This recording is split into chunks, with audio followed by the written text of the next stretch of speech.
Second part, the prayer of the heart. 1. Japa in the spine. Repeat your mantra aloud.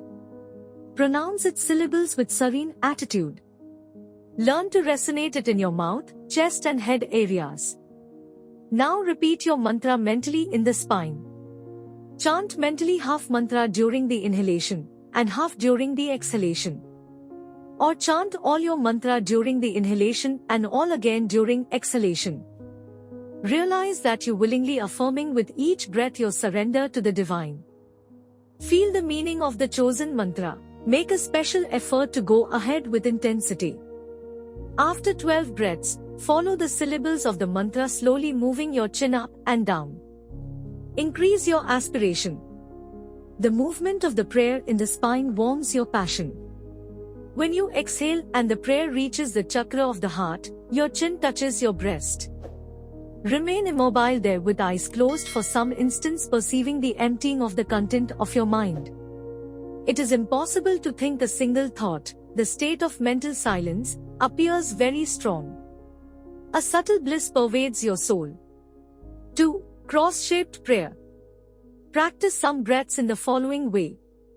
When you inhale, feel a movement of energy that goes from the left part of the body toward the right part. During exhalation, feel a movement of energy from the right part of the body toward the left part. To this breath, another breath follows, creating a cross. It is not long from Muladhara to 6th chakra like in Kriya pranayama. The energy, perceived in the dorsal region, moves upwards during inhalation and downwards during exhalation. Go ahead alternating the two ways of breathing. Feel how naturally the concentration on the heart chakra intensifies. You need only 6 couples of breaths to make this breathing automatic and effortless. Since this practice is very important, let me give you an example.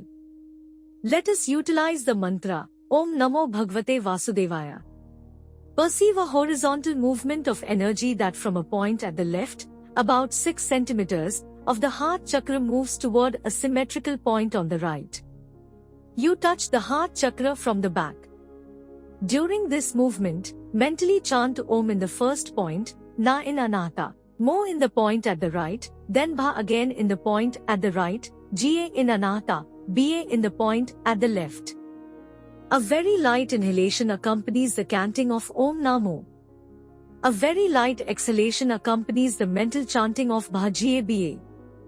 Then perceive a vertical movement of energy that from a point under Anata, about 4 centimeters, comes up to a symmetrical point over Anata, touching Anata from the back. During this movement, mentally chant T in the point under Anata, Va in Anata, Su in the point over Anata. A very light inhalation accompanies the chanting of Teva Su.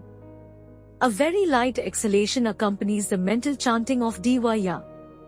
Ya. Long. These 4 energetic movements that draw across, cutting into different directions the heart chakra, make one cycle. It comes natural to make inhalation and exhalation last about 3 seconds each. You will be struck by the efficacy of this procedure. 108 cycles without hurry do not require more than 30 minutes. At the end you won't desire to do more. Actually stop here for different times. It embodies the most direct way to straighten up our personality and consequently our spiritual path, that is to channel toward the right direction whatever effort we are doing in the spiritual field. Its effectiveness resides in the fact that it touches, trying to dissolve them, the dualities that prevent your tuning with the cardiac plexus.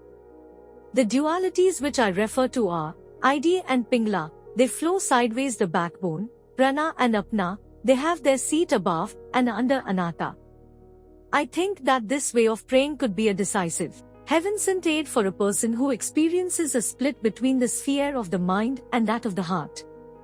In the book The Way of a Pilgrim there is the description of how one day the pilgrim finds eventually the prayer at his lips and in his mind every waking hour, as spontaneous and effortless as breath itself. In this wonderful condition he comes to experience the effulgence of the divine light, the innermost secret of the heart. Like a person enjoying the beauty of a chilly winter near the fireside, contemplating either the sad or the joyous spectacle of life. Such is a devotee having found the infinity of the skies residing in their heart. The continuous prayer is truly a marvelous gem whose glitter warms up life. Its magic spreads into each facet of life, like walking out of a dark room into fresh air and sunlight. The way of a pilgrim. 4. Prayer of the heart proper. After many days of practicing the cross-shaped prayer, you are ready to practice the prayer of the heart proper. You need at least 20 minutes free. You are in the meditation position, your chin is slightly down. The gaze is turned toward the location of your heart. With great calmness perceive the pulse of your heart. It is not easy, but if you persist you will succeed.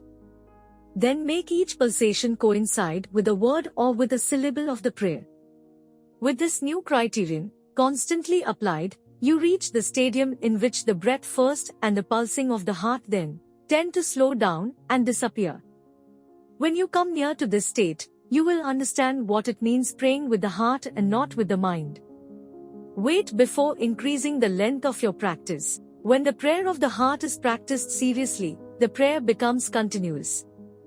In every possible moment of silence you are aware of the prayer that sweetly and comfortably goes ahead as a music in the background of your consciousness. Sometimes silence is not possible, but you can preserve silence in your heart. You will feel an ardent brazier located in the region of the breast, or simply a warm sensation originating from the heart region. This sensation, first mild, may turn into a sensation of solidification of the heart which is felt like a point surrounded by an endless pressure. In this way you live, always having God in your remembrance. This harmony is not lost during sleep. I sleep, but my heart worketh. The soul is conscious of a deep satisfaction. Something that has the taste of eternal life invades your being. The soul feels to be in contact with an endless goodness. The intensity of this state grows and grows. You realize that you are not in the condition of resisting this all-consuming emotion. You realize that behind it there is the divine. From the corners of the eyes tears of inexpressible delight slowly go down. An unlimited, all-consuming internal desire to cry exerts a pressure upon your heart. When you enjoy this, you have the drastic realization that what you have lived till now had been nothing. Unheard of light is born from this ineffably, and thence, beyond all telling, the heart's illumination. Last comes a step that has no limit, though compassed in a single line. Perfection that is endless. Monk Theophanes, the hesychast ascetic of the 8th century,